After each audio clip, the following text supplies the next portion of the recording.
સુરતમાં ખાડીપુરના લીધે વેપારીને લાખોનું નુકસાન થયું છે। લાખો રૂપિયાનું અનાજ પાણીમાં પલળી ગયું। ગંદા પાણીથી અનાજમાં દુર્ગંધ ફેલાઈ ગઈ। ગોડાઉનમાં હજુ પણ પલળેલું અનાજ પડી રહ્યું છે। ખાડીપુરે વેપારીઓની હાલત કફોડી કરી નાખી છે। વેપારીએ 20 વર્ષની મહેનત બરબાદ થઈ હોવાનું પણ કહ્યું છે। અને આ પાણી આવતાની સાથે મારે ઘણું બધું નુકસાન થયું છે। 20 થી 25 લાખ જેવું નુકસાન છે। અને 2004માં મેં સ્ટાર્ટ કરી હતી દુકાન, અને અટાણે સમજો ને કે આ નુકસાન આવતા હું રોડે ચડી ગયો છું।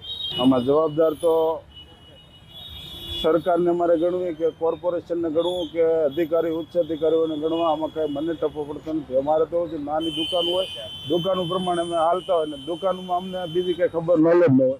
હવે અમારે આ વિસ્તારમાં પાણી હતું અને સાકેતધામ વિસ્તારમાં પાણી નહોતું, એટલે અમારો વિસ્તાર તો બધો સેમ જ આવે છે, છતાં આ રીતના કેમ છો એમાં અમને કંઈ ખબર પડતી નથી।